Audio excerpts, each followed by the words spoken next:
உலகை எழுப்பும் ஞாயிறு அங்கே குடியிருப்பான். அவன் ஆனை முகத்தனின் அடியவர் மனத்தில் ஒளியாய் வந்து கொலுவிருப்பான்.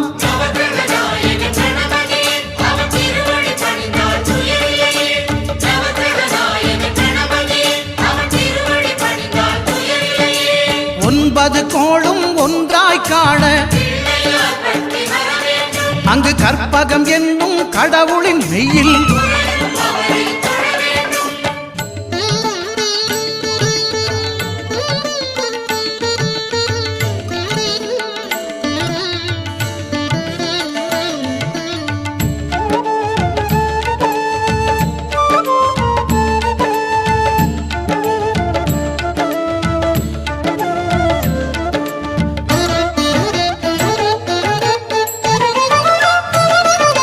திங்கள் பகவான் திருமுகம் காண